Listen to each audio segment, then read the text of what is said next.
Open Heaven Daily Devotional, Tuesday, March 26, 2024 by Pastor E.A Adeboye. Topic: Learn from elders. Memorize Exodus 18 verse 19. Hearken now unto my voice, I will give thee counsel, and God shall be with thee. Be thou for the people to God ward, that thou mayest bring the causes unto God. Bible text: Exodus 18 verses 1 to 24. When Jethro, the priest of Midian, Moses' father-in-law, heard of all that God had done for Moses, and for Israel his people, and that the Lord had brought Israel out of Egypt. Then Jethro, Moses' father-in-law, took Zipporah, Moses' wife, after he had sent her back, and her 2 sons, of which the name of the one was Gershom, for he said, I have been an alien in a strange land. And the name of the other was Eliezer, for the God of my father, said he, was mine help, and delivered me from the sword of Pharaoh. And Jethro, Moses' father-in-law, came with his sons and his wife unto Moses into the wilderness, where he encamped at the mount of God.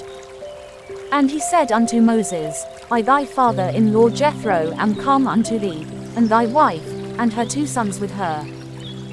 And Moses went out to meet his father-in-law, and did obeisance, and kissed him, and they asked each other of their welfare, and they came into the tent. And Moses told his father-in-law all that the Lord had done unto Pharaoh and to the Egyptians for Israel's sake, and all the travail that had come upon them by the way, and how the Lord delivered them. And Jethro rejoiced for all the goodness which the Lord had done to Israel, whom he had delivered out of the hand of the Egyptians.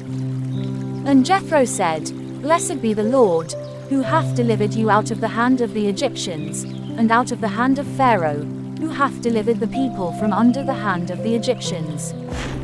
Now I know that the Lord is greater than all gods, for in the thing wherein they dealt proudly he was above them.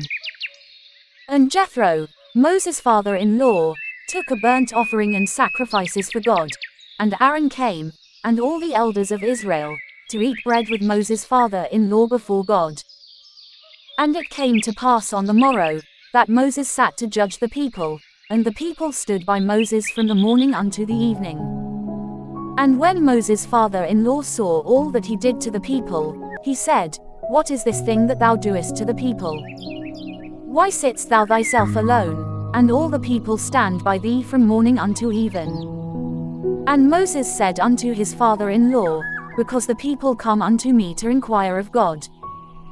When they have a matter, they come unto me, and I judge between one and another, and I do make them know the statutes of God, and his laws. And Moses' father-in-law said unto him, The thing that thou doest is not good. Thou wilt surely wear away, both thou, and this people that is with thee, for this thing is too heavy for thee, thou art not able to perform it thyself alone. Hearken now unto my voice, I will give thee counsel, and God shall be with thee. Be thou for the people to God ward, that thou mayest bring the causes unto God. And thou shalt teach them ordinances and laws, and shalt show them the way wherein they must walk, and the work that they must do. Moreover thou shalt provide out of all the people able men, such as fear God, men of truth, hating covetousness. And place such over them, to be rulers of thousands, and rulers of hundreds, rulers of 50s, and rulers of 10s. And let them judge the people at all seasons, and it shall be, that every great matter they shall bring unto thee, but every small matter they shall judge. So shall it be easier for thyself, and they shall bear the burden with thee. If thou shalt do this thing, and God command thee so, then thou shalt be able to endure, and all this people shall also go to their place in peace. So Moses hearkened to the voice of his father-in-law, and did all that he had said. Many young people these days see their elders as old school and think that they can do without them. They are making a big mistake.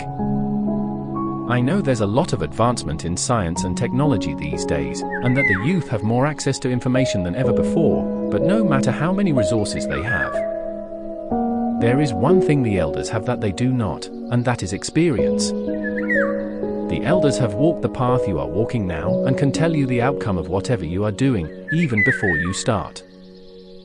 They have experienced far more than internet search engines can show you. Some of them have made mistakes in the past that you don't have to make if only you let them guide you.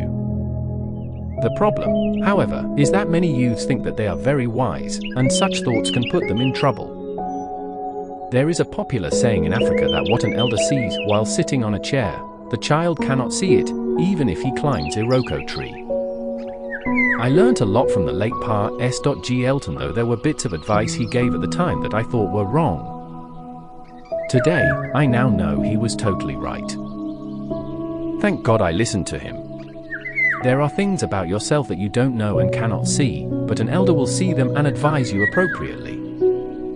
Proverbs 30 verse 12 says, "There is a generation that are pure in their own eyes, and yet is not washed from their filthiness."